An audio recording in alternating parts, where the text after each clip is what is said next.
tuan-tuan Kalau saya tanya tuan-tuan sekarang ni, dalam keadaan sekarang ni, tuan-tuan confident tak nak hafal 30 juzuk Al-Quran? Confident tak confident? Susah nak jawab, kita bagi soalan objektif senang. A makna confident, B ragu-ragu, C tak confident. Mana tu? C. A pun ada, B pun ada. Saya dah tanya soalan yang sama dengan beribu-ribu orang tuan di seluruh Malaysia ni. Saya dah pernah buat program ni di seluruh Malaysia, beribu-ribu orang saya tanya dah. Di Indonesia, di Singapura, di Brunei, soalan sama saya tanya. Kebanyakan kata, ada kata A, ada kata B, ada kata C. Jawapan sebenar apa? Jawapan sebenarnya A. Betul lagi ustaz dia kata A ni, kan Kalau orang tanya saya, kalau orang tanya kita, adakah kita yakin untuk menghafal 30 juzuk Al-Quran? Jawapan dia, insya-Allah saya yakin. Sebab apa? Sebab apa yakin? Sebab innallaha ma'ana. Sebab Allah ada sama-sama saya. Nampak tuan? Saya confident semua tuan-tuan ni boleh hafal 30 juzuk Al-Quran. Semua.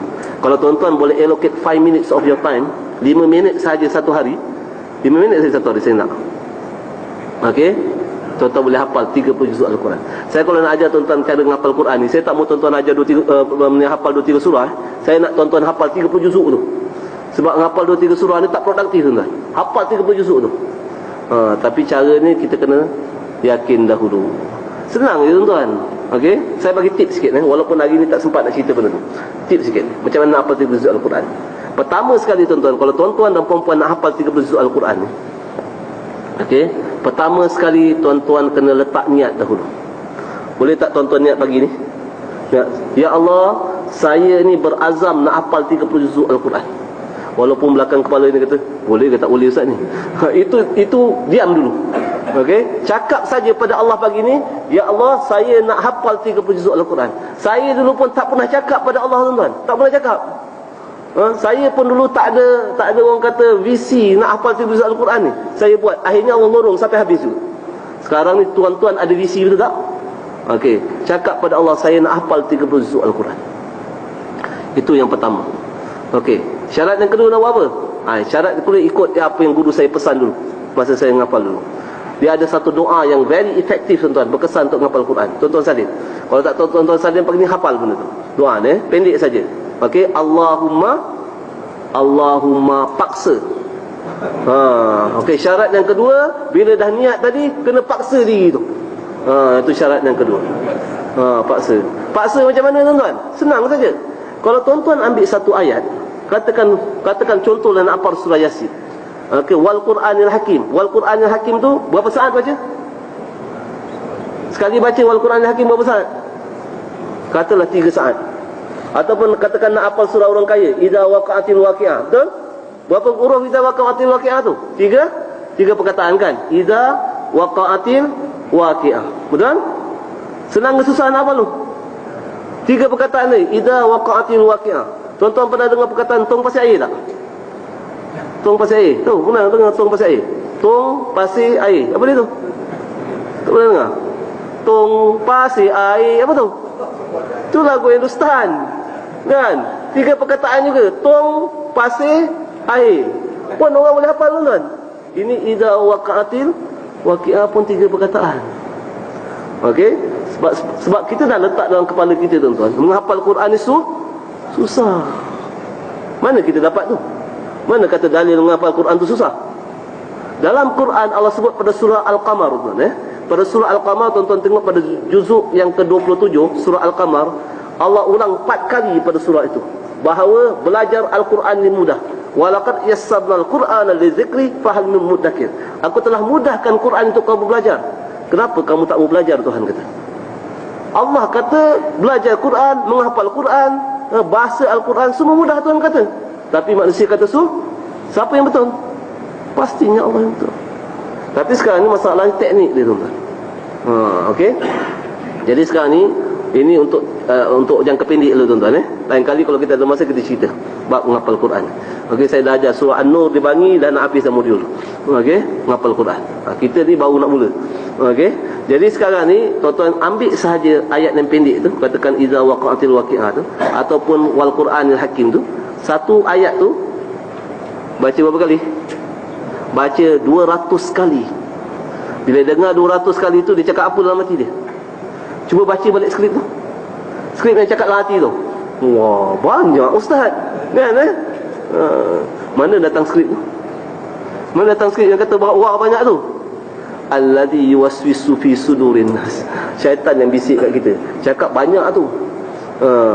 Lepas tu syaitan kata banyak tu. Tak berhenti, skrip tu tak berhenti situ Syaitan akan sambung lagi skrip tu. Dia kata apa? Mana ada masa nak buat? Syaitan kata yang ketiga tak payah buat. Lain kali ubah skrip tu. Bila saya cakap 200 kali, cakap balik dalam hati apa? InsyaAllah saya akan buat. Ini seni tuan-tuan, nak kawal pemikiran dan tindak tanduk kita. Our mind tuan-tuan, our mindset, kita punya mindset dan pemikiran datang daripada mana? Pemikiran datang daripada bahasa dalaman kita tuan-tuan.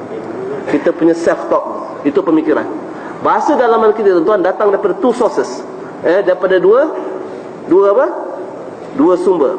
Satu datang daripada hidayat Allah Subhanahu Wa Taala, satu datang lagi daripada bisikan syaitan. Tiap-tiap hari kita akan have that. Itu sebab tuan-tuan, satu hari, tiap-tiap hari kita akan ada lebih kurang 72,000 self-talk ni dalam diri kita. 72,000. Macam mana 72,000? Kali 24 hours, 24 jam kali 60 minit kali 60 saat. Berapa? 72,000. So makna tiap-tiap hari tuan-tuan ada lebih kurang 72,000 bahasa dalaman yang sebenarnya membentuk pemikiran kita. Orang tak perasan kadang-kadang orang tak perasan. Yang saya cakap keluar ni dia panggil interpersonal communication skill. Yang saya cakap keluar ni. Tapi kita ada intrapersonal, yang cakap dalaman tu orang tak perasan. Cuba cakap, katakan jomlah hafal Quran. Apa dia cakap? Susahlah.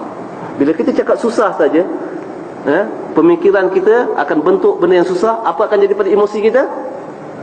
Jadi lemah, betul? Bila emosi kita lemah, tindak tanduk kita tak buat. Tengok. Change that words. Change that apa? Ubah bahasa. Lain kali kalau katakan nak hafal 30 juz Al-Quran, cakap apa? InsyaAllah. Gunakan bahasa Al-Quran tuan-tuan.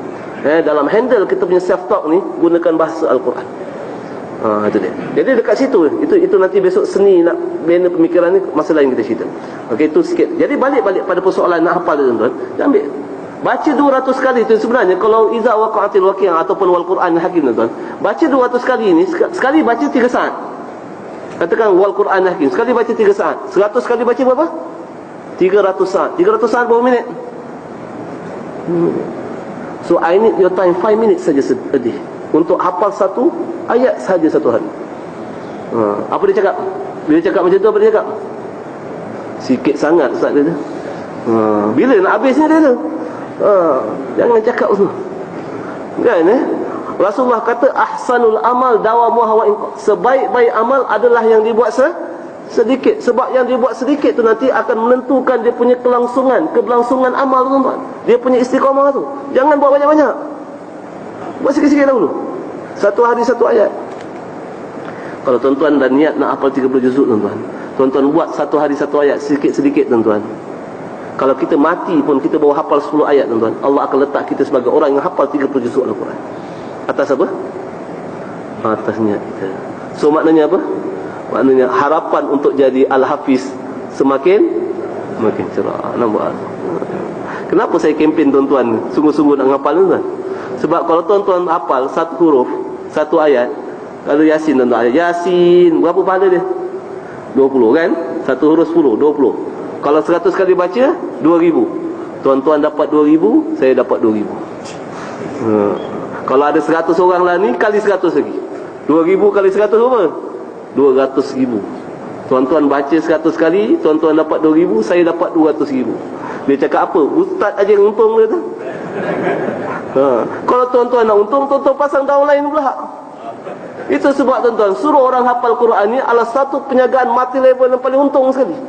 Paling untung tuan. Besok kita duduk dalam kubur tuan, insya-Allah orang lain baca untuk kita, pahala tu mengalir. Nampak? Susah ke nak suruh hafal Quran?